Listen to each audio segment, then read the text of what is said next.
Hola a todos. En esta lección vamos a estudiar las características básicas de los óxidos y de los haluros de oxígeno. Además, estudiaremos cómo son las fórmulas y cuál es la nomenclatura adecuada para cada uno de estos tipos de compuestos, o las nomenclaturas, porque hay más de una.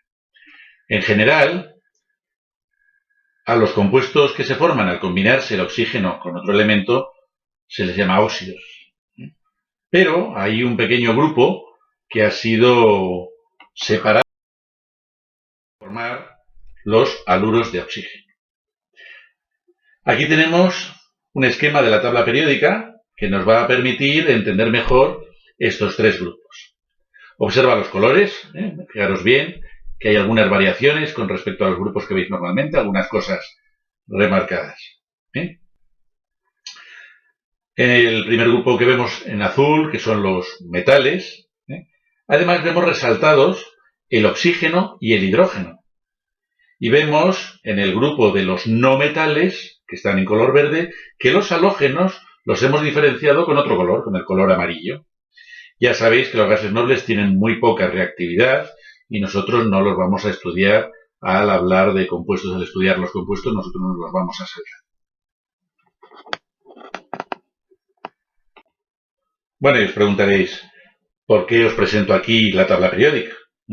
Ya sabemos todos que el oxígeno con el hidrógeno forma agua, el H2O.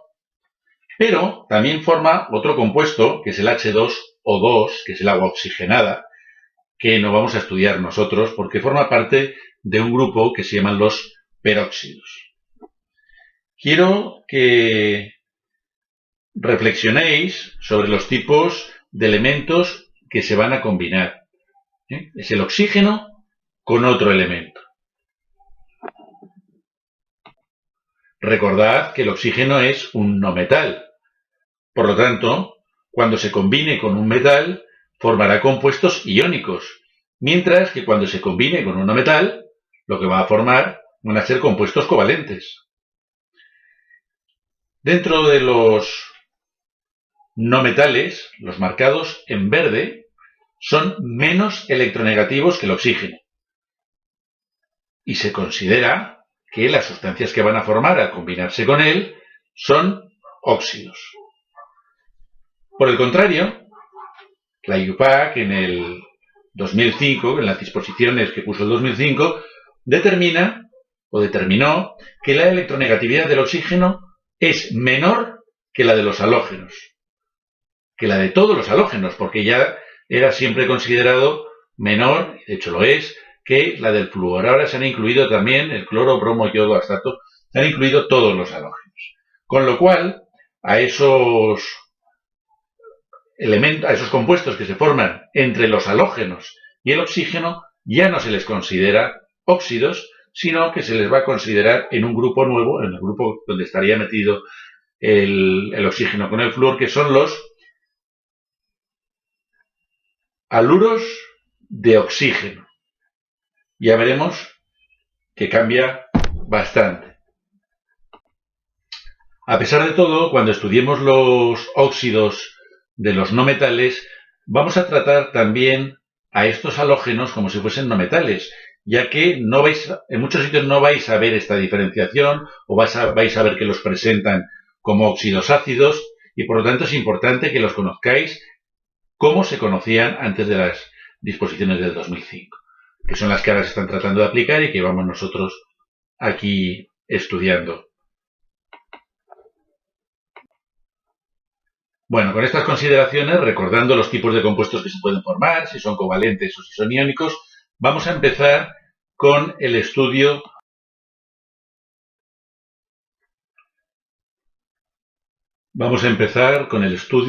de los óxidos.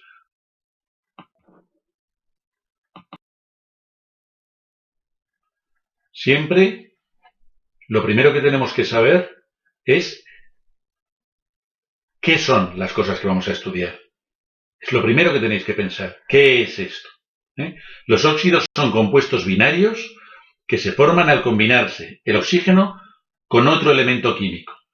Si observas las fórmulas, todas tienen la misma estructura.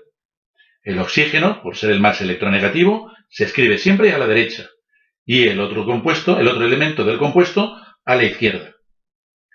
Pero si nos fijamos mejor, en las etiquetas amarillas el elemento es un metal y en las verdes el elemento distinto del oxígeno es un no metal. Aquí debería recordar los tipos de enlaces y las consecuencias sobre las características del compuesto. Las reacciones en las cuales el oxígeno se combina con otro elemento, lógicamente para dar un óxido, se llaman oxidaciones. El ejemplo que a todos nos viene siempre a la cabeza es la oxidación de los metales, la oxidación de los clavos. Todos los objetos de hierro que dejamos a la intemperie se oxidan. Ahí tenemos también la ecuación que nos describe el proceso. Es un proceso químico, un cambio químico. Dos sustancias se combinan para transformarse en otra cosa distinta. Sin embargo, estas no son las únicas reacciones de oxidación. Las combustiones y la respiración celular también son reacciones de oxidación. Debéis tener cuidado, por si oís por ahí algo, de no confundir estas reacciones, que llamamos nosotros reacciones de oxidación, con las reacciones redox, que vais a estudiar en bachillerato. Si os preguntan algo, si estáis estudiando eso, no son las reacciones redox. Aunque se llamen de oxidación-reducción, esa oxidación deriva de esto que estamos viendo, pero es mucho más complejo y ya lo estudiaréis en su momento.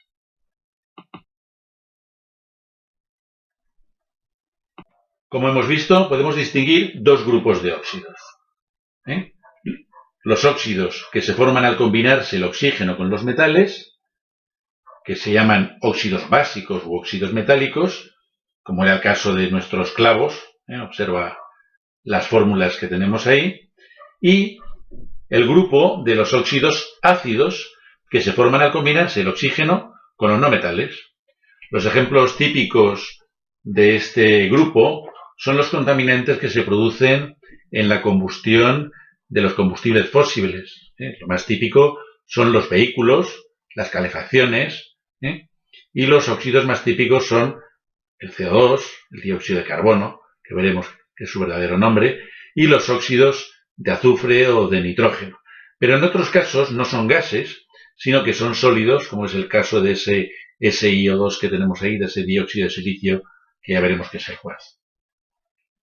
Recuerda que en las combustiones y en la respiración celular también se produce CO2. Ese CO2 que expulsamos nosotros en la expiración. Los óxidos aparecen en la naturaleza por todas partes. Los óxidos básicos u óxidos metálicos los encuentras en minerales de mena que has estudiado en sociales, como ese oligisto del cual se obtiene el hierro, o la casiterita, de la cual obtenemos el estaño, que forman parte de la riqueza minera del país. Entre los óxidos ácidos o no metálicos tenemos unos muy frecuentes, como es el caso del cuarzo. No aparece con estos cristales tan bonitos en todas partes, pero sabemos que es un componente esencial del granito, de esa roca que aparece por todas partes y que la utilizamos en la construcción. En la imagen inferior podemos ver un volcán en erupción. Todos nos hemos quedado fascinados viendo los chorros de lava, esas corrientes de lava que se forman incandescentes, o viendo las bombas volcánicas, pero además de eso hay unas emisiones invisibles que están formadas por gases y muchos de los cuales son precisamente óxidos de los no metales, como es el caso de ese CO2 o de los óxidos de azufre que hemos visto anteriormente. Vamos a empezar con el estudio de los óxidos metálicos. Como siempre, lo primero que tenemos que hacer es decir qué son. Son compuestos binarios que se forman al combinarse el oxígeno con un metal. La ecuación que tenemos ahí nos muestra la formación de óxido de calcio. Es lo que se conoce como cal viva.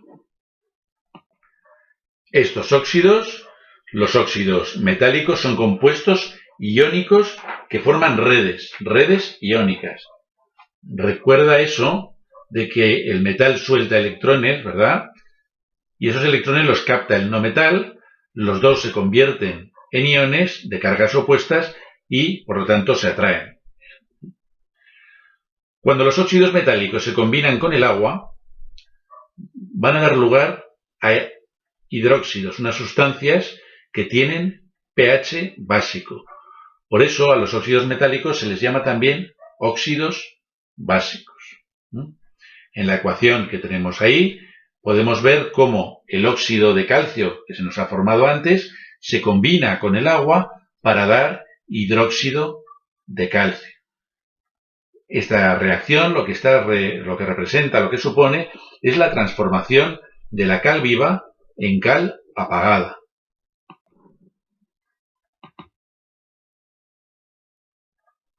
La fórmula de los óxidos metálicos es muy sencilla, pero hay que saber reconocerla. Aquí tenéis la estructura, el aspecto general que tiene esa fórmula, ¿vale? El aspecto general de la fórmula y varios ejemplos.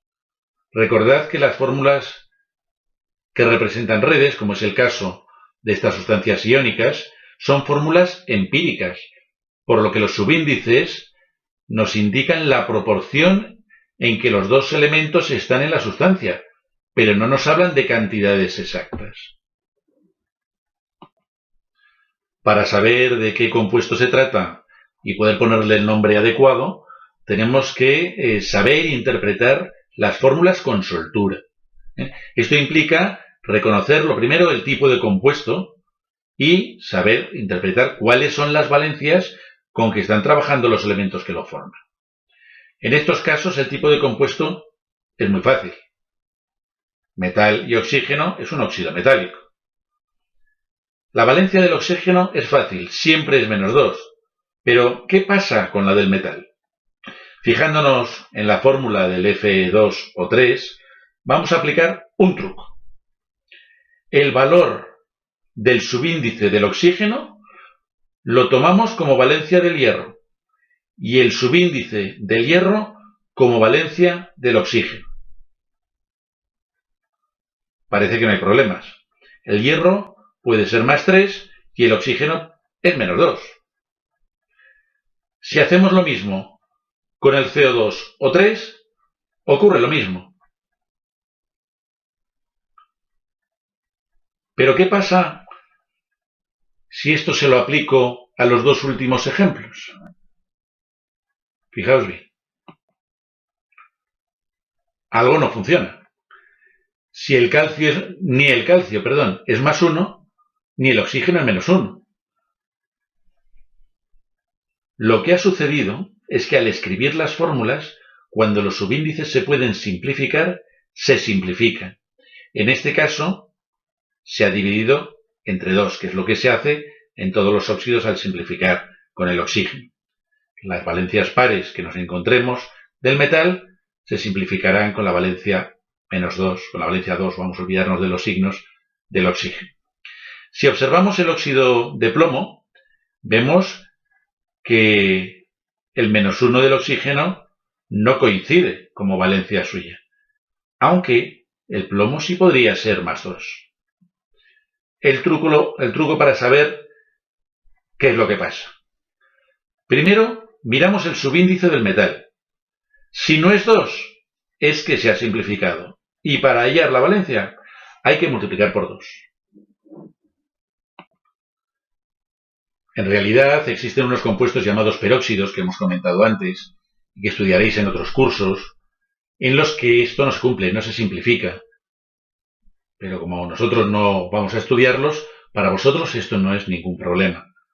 No tenéis que preocuparos por los peróxidos y en vuestro caso, repito, siempre simplificaréis las fórmulas.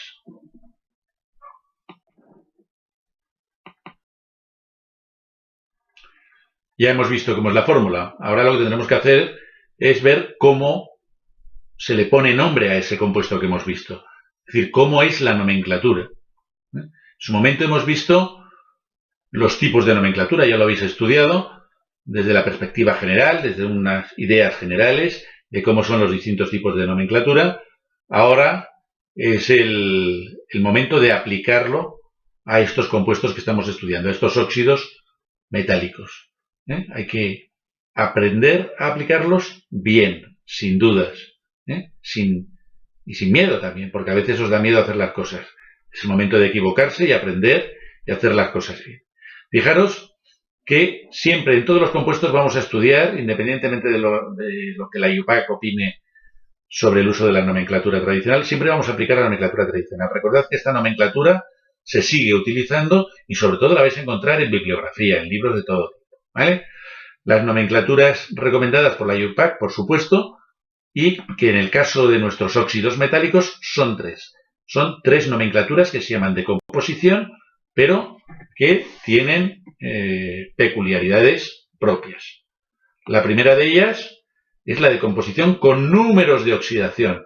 Es la que antes se denominaba de stock. En realidad se parece, pero tiene algunas diferencias. Luego tenemos la de composición con números de carga.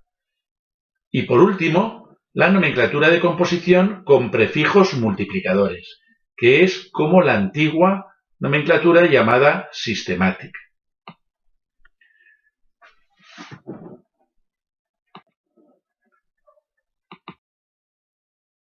Vamos a empezar con la nomenclatura tradicional. Ya hemos dicho que la IUPAC nos recomienda en general el uso de la nomenclatura tradicional, ¿vale? Tenéis que recordar lo que habéis estudiado sobre los prefijos y sufijos propios de esta nomenclatura. Para los compuestos que estamos viendo, simplemente con esos sufijos ico y oso tenéis suficiente. Ya os avisé en su momento que era importante recordarlos desde el principio.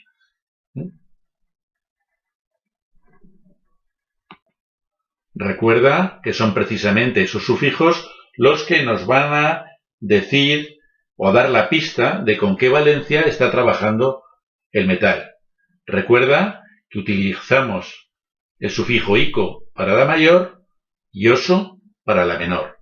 En caso de que nos hiciera falta utilizaríamos unos prefijos, pero ahora no lo vamos a recordar ya que en los ejemplos que tenemos aquí puestos no lo necesitamos.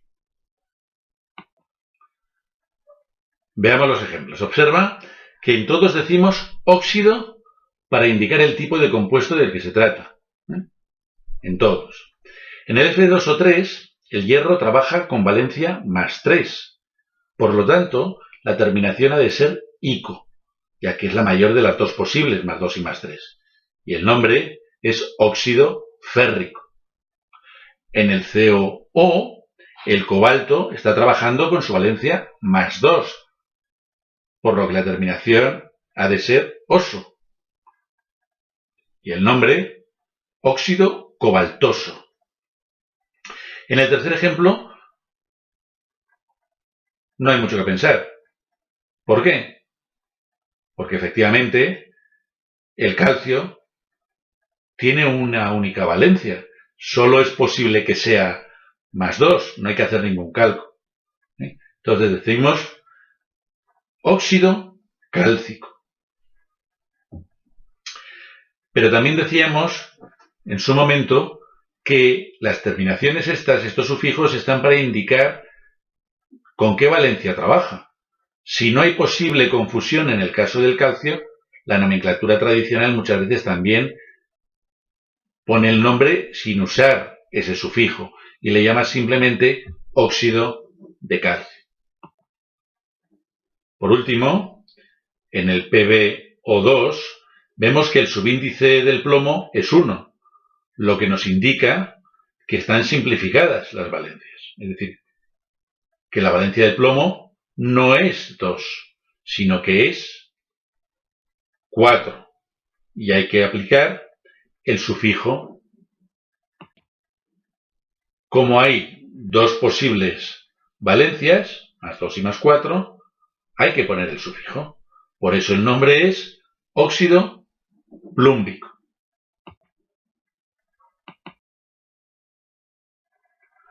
Las nomenclaturas de composición que nos recomienda la IUPAC son más sencillas. La primera que vamos a ver es la nomenclatura de composición con números de oxidación. Observa que es muy parecida a la tradicional. ¿Pero qué va a ocurrir? Pues que en lugar de los sufijos escribimos el número de oxidación, es decir, la valencia sin signo, con números romanos. Observa bien los nombres. Hay que asegurarse de dejar el paréntesis pegado a la última letra del nombre del metal. Otra ventaja de las nomenclaturas de la IUPAC es que el nombre se pone en castellano. No hay que acordarse de los elementos que se representan con su raíz latina. Fijándonos en los ejemplos, vemos que el F2 o 3 se llama óxido de hierro 3, ya que está trabajando con su valencia más 3. El COO nos ocurre lo contrario. El cobalto está trabajando con la pequeña de sus valencias, con más 2, por lo que el nombre es óxido de cobalto 2, con el 2 en números romanos entre paréntesis, y el paréntesis, recordemos, pegado a la palabra cobalto. Como podéis ver, es muy fácil. El calcio solo puede ser 2, por lo tanto será óxido de calcio 2, o simplemente, igual que pasaba con la tradicional, podemos decir óxido de calcio, ya que no hay lugar a confusión. En el caso del óxido de plomo que tenemos en el último ejemplo, el PbO2, sí que hay que especificar cuál es la valencia del plomo. Se especifica como número de oxidación y se dice óxido de plomo 4. Recordad cómo hay que escribirlo. Paréntesis pegado a la última letra del nombre. Y siempre el número con números romanos. El segundo método que nos recomienda la IUPAC es la nomenclatura de composición con números de carga. Esta nomenclatura se puede usar porque los óxidos metálicos son compuestos iónicos. De hecho, esas cargas nos están hablando precisamente de la carga iónica del metal. Vemos que es similar a la anterior, a la que hemos visto con números de oxidación, pero después del nombre del metal, lo que escribimos entre paréntesis es la carga que adquiere el metal al ceder electrones al oxígeno. De forma práctica podemos decir que es la valencia del metal, pero observa que escribimos siempre, hay que observar que escribimos siempre primero el número y después el signo. Así, centrándonos en los ejemplos, vemos que el Fe2 o 3 es el óxido de hierro 3+, y que el óxido de cobalto que tenemos es el óxido de cobalto 2+. El óxido de calcio es el óxido de calcio 2+, y el PbO2, que habíamos visto que el plomo trabajaba con valencia 4, es el óxido de plomo 4+. Si nos fijamos en las fórmulas de los tres últimos compuestos, de los tres últimos ejemplos, vemos que en todas ellas el subíndice del metal es 1, lo que nos indica que en los tres se ha simplificado. Por lo que para saber la valencia del metal hay que multiplicar por 2 el subíndice del oxígeno.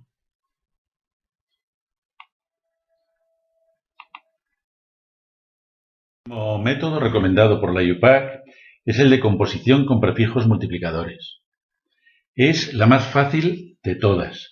Lo único que tenemos que hacer es leer la fórmula de derecha a izquierda, incluyendo los subíndices. Estos subíndices los vamos a leer como prefijos. Recuerda los prefijos que utilizaste en geometría. Mono, di, tri, tetra, penta, hexa y hepta.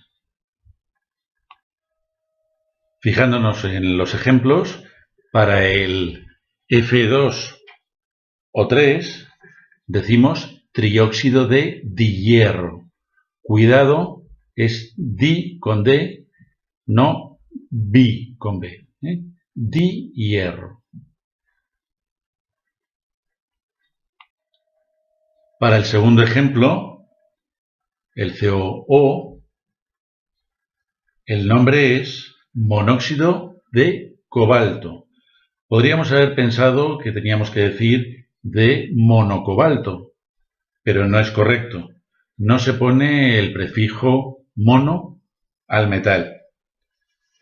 Podéis encontrar que en algunos sitios dicen que tampoco hace falta ponerlo delante de la palabra óxido, pero creo que eso no es correcto, ya que si yo digo simplemente óxido de cobalto, me puedo estar refiriendo de forma genérica a cualquier óxido de cobalto, al óxido de cobalto 2 o al óxido de cobalto 3. Por lo tanto, siempre que utilicéis esta nomenclatura, utilizad el prefijo en el óxido, monóxido de cobalto. Lo mismo nos va a suceder para el monóxido de calcio del tercer ejemplo. Si os habéis fijado, no estamos necesitando para nada las valencias, simplemente estamos leyendo la fórmula. En el último ejemplo, el plomo está trabajando con valencia 4, pero no necesito saberlo para utilizar esta nomenclatura, ya que lo único que tengo que hacer es decir dióxido de plomo, es leer la fórmula. Esta nomenclatura es correcta y, como he dicho, la más fácil. Pero en los compuestos iónicos prefiero que utilicéis la de carga iónica. Este era un criterio que recomendaba la IUPAC en las disposiciones que había dado anteriores al 2005. Con esto terminamos los óxidos de los metales y pasamos a estudiar los óxidos de los no metales. Con los óxidos ácidos u óxidos no metálicos que se forman al combinarse precisamente el oxígeno con un no metal, mejor dicho, con un no metal que no sea halógeno.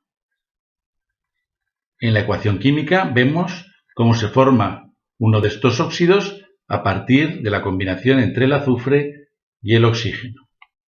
La unión entre el oxígeno y los no metales se produce mediante un enlace covalente, es decir, un enlace compartiendo electrones. Normalmente lo que van a hacer es formar moléculas pequeñas, como es el caso del SO3 y del CO2 que tenemos ahí, que son gases a temperatura ambiente. En el dibujo vemos una molécula de SO3. Algunas veces lo que van a formar en realidad son redes, como es el caso del SiO2, que es el cuarzo. Y tenemos ahí también un dibujo esquemático de cómo es la estructura de ese cuarzo por dentro, la estructura cristalina. Recuerda que se trata de redes covalentes, que no tienen nada que ver con las redes iónicas que hemos visto para los óxidos básicos. No tienen nada que ver el tipo de enlace que hay y, por lo tanto, las propiedades que pueden tener estas redes cristalinas, estos compuestos, con los compuestos que hemos visto para los óxidos básicos. Al disolverse en agua los óxidos ácidos o los óxidos no metálicos, dan lugar a unos compuestos que se llaman oxoácidos, que estudiaremos más adelante, y de ahí les viene el nombre de óxidos ácidos. En la ecuación química viene representada la reacción del CO2, del dióxido de carbono, con el agua para dar ácido carbónico. Esta reacción es la que se produce en las bebidas gaseosas. También es una reacción que se produce en los océanos con el CO2 atmosférico y que conduce poco a poco a la acidificación de los océanos. Es, por lo tanto, un problema ecológico importante. Ver que la fórmula es muy similar a la que hemos visto para los óxidos básicos. Solo cambia el elemento, que ahora es un no metal. Pero no te confundas, no nos confundamos. son compuestos muy diferentes. Los primeros, ya lo he repetido varias veces, pero es importante seguir haciéndolo, los primeros eran compuestos iónicos y estos son compuestos covalentes. Debes repasarte las propiedades de unos y otros para recordarlo. Si nos fijamos en los ejemplos, los tres primeros son sustancias moleculares, por lo que su fórmula es una fórmula molecular, en la que los subíndices nos dan la cantidad exacta de cada elemento en el compuesto. Por ejemplo, 3 átomos de oxígeno y 1 de azufre en el SO3, o 3 átomos de oxígeno y 2 de fósforo en el P2O3, y 2 átomos de oxígeno y 1 de carbono en el CO2. Sin embargo, si nos fijamos en el SiO2, hemos dicho que es una sustancia que forma enormes redes cristalinas covalentes. Su fórmula es una fórmula empírica que solo nos dice la proporción en que están el silicio y el oxígeno. Diríamos que hay 2 átomos de oxígeno por cada átomo de silicio.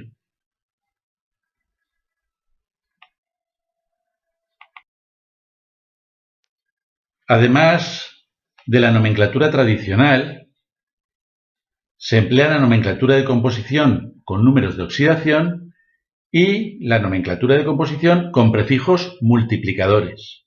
Pero no se puede usar la de composición con números de carga, ya que no son compuestos iónicos. No se puede utilizar.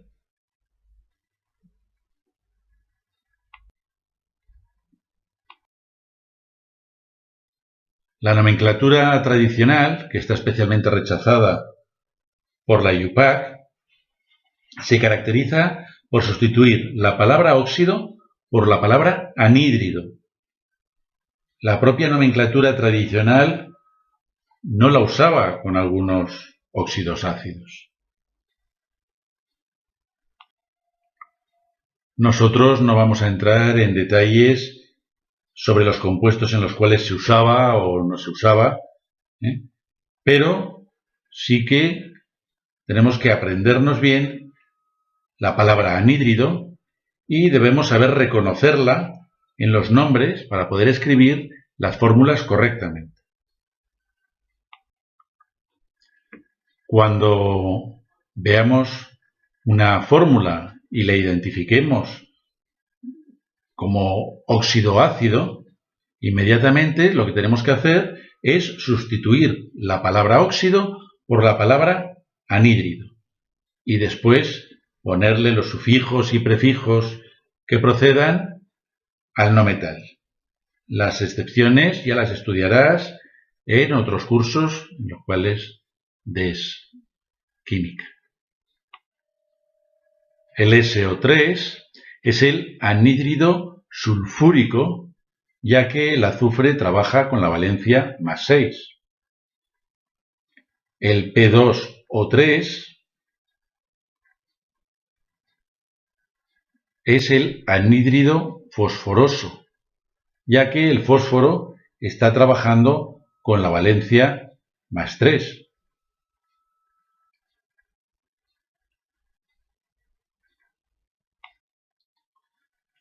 Ya hemos visto que en los dos últimos ejemplos el carbono y el silicio trabajaban con valencia +4. Es interesante que compares este hecho con las dos fórmulas y con los nombres correspondientes, el anhídrido carbónico y el anhídrido silícico respectivamente. Compáralos y saca conclusiones. Recuerda la palabreja. Cuando veas un óxido ácido, cambiamos la palabra óxido por anhídrido. Y, otra cosa muy importante, cuando veas la palabra anhídrido, en el nombre de una sustancia, piensa óxido ácido.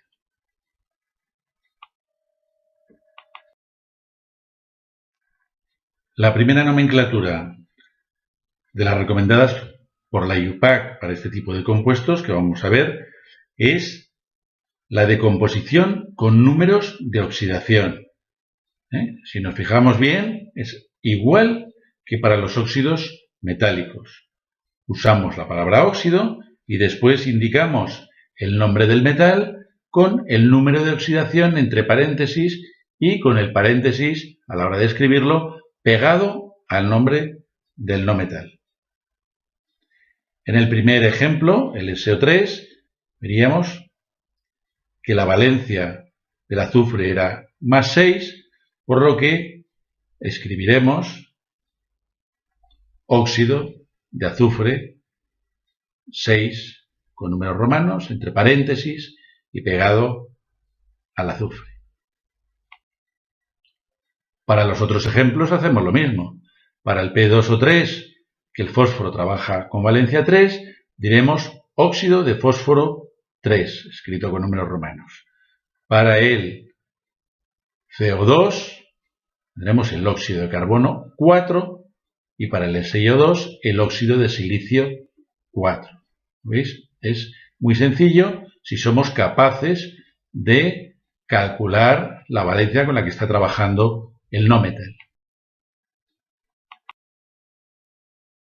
La otra nomenclatura que nos recomienda la IUPAC es la de composición con prefijos multiplicadores.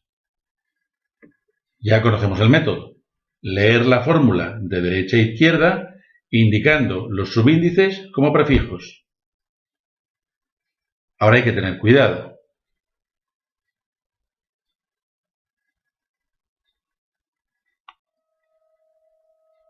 El oxígeno se lee óxido. Por lo tanto, el SO3 es el trióxido de azufre, el P2O3 es el trióxido de difósforo, el CO2 es el dióxido de carbono y el SiO2 el dióxido de silicio. Como siempre, es importante que cuando veas estos nombres sepas reconocer el tipo de compuesto y escribir la fórmula correspondiente.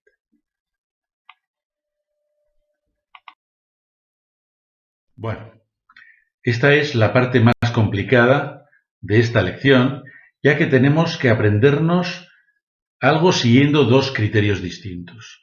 Vamos a ver los óxidos ácidos de los halógenos, aunque hemos dicho que están actualmente separados en otro. Antiguamente se consideraba el oxígeno más electronegativo que los halógenos, excepto el flúor. Y a los compuestos que se formaban, al combinarse el cloro, el bromo, el yodo, el acetato con el oxígeno, se les incluía dentro del grupo de los óxidos ácidos y se les aplicaba la nomenclatura correspondiente que acabáis de ver. En muchos sitios vais a ver que siguen considerándolo así. No solo en escritos antiguos, por lo que debéis conocerlo y saber tratarlos como tales. Eso es lo que vamos a tratar de ver ahora de forma muy sencilla. Sin embargo, la IUPAC desde el 2005, como ya hemos comentado en otra ocasión, ha determinado por convenio que los halógenos son más electronegativos que el oxígeno y por lo tanto estos compuestos deben incluirse en el grupo de los haluros de oxígeno que veremos a continuación. En realidad lo que han hecho es ponerse de acuerdo, ya que siempre habían existido muchas discrepancias con el tema de las electronegatividades. Pero eso, cosa de los expertos, que lo decidan ellos.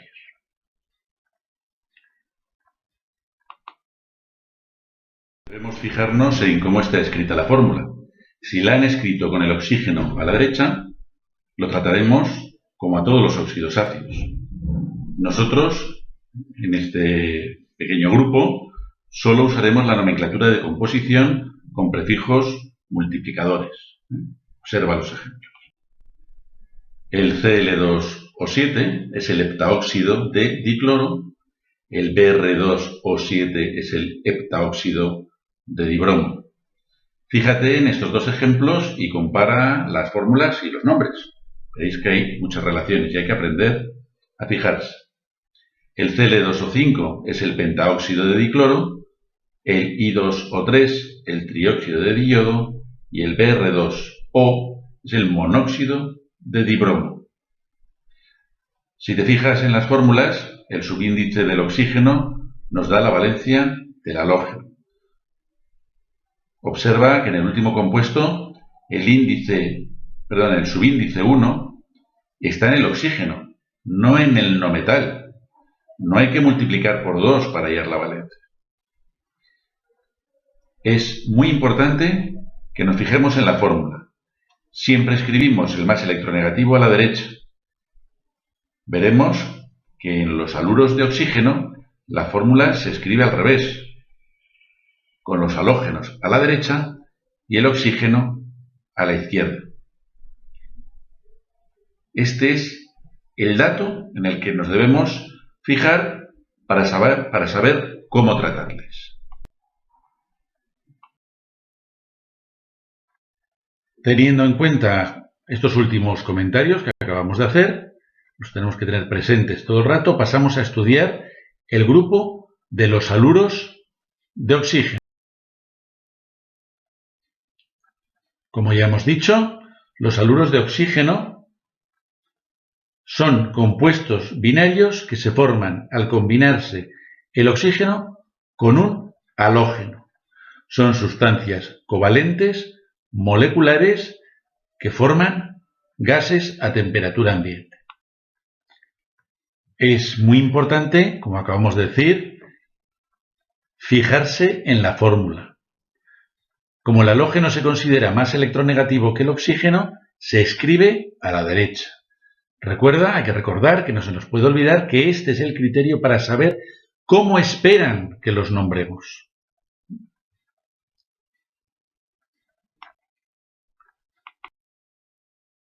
La nomenclatura recomendada por la IUPAC es la de composición con prefijos multiplicadores. Pero cuidado, no son óxidos. La terminación típica de todos los haluros, no solo de estos, es uro. Es fácil de recordar.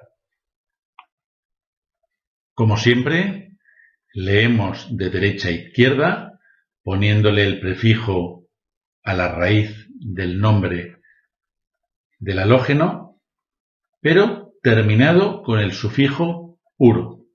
Y después indicaremos el subíndice del oxígeno como prefijo delante de la palabra, del nombre del elemento, delante de la palabra oxígeno. No se os escape la palabra óxido, porque no se consideran tales. Observa que hemos cogido los mismos ejemplos que antes para que compares cómo se escriben las fórmulas y, consecuentemente, cómo nombramos los compuestos. El O7Cl2 es el dicloruro de heptaoxígeno y el O7Br2 es el dibromuro de heptaoxígeno. Igual que antes, hemos dicho que lo compares, ahora también es interesante comparar estos dos ejemplos entre sí, tanto las fórmulas como los nombres. Es muy importante que miréis siempre queriendo ver. Parece una tontería, ¿verdad? Bueno, pues quedaros con ello. Seguimos con los dos últimos ejemplos. El O3I2 es el diyoduro de trioxígeno y el OBr2 es el dibromuro de oxígeno. Observad que no decimos monoxígeno, igual que lo habíamos comentado en el caso de los metales para el nombre del metal que venía al final. Aquí podemos ver una comparación de las mismas sustancias químicas tratadas desde los dos puntos o las dos perspectivas diferentes que acabamos de estudiar. Es importante que las compares. y que te fijes en las analogías y diferencias. Según la fórmula que nos den, la consideraremos como óxidos ácidos o como haluros de oxígeno.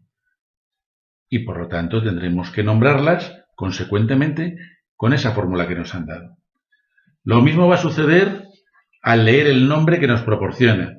Tendremos que escribir la fórmula de acuerdo con el nombre que nos dan. Si nos dicen dicloruro de heptaoxígeno, tendremos que escribir O7Cl2. Mientras que si nos dicen heptaóxido de dicloro, tendremos que escribir Cl2O7. El más difícil todavía será cuando te encuentres la fórmula escrita de una forma, te den el nombre de la otra y te pidan que deshagas el entuerto explicándolo.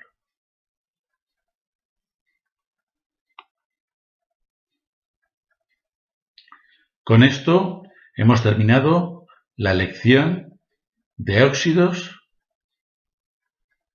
y haluros de oxígeno.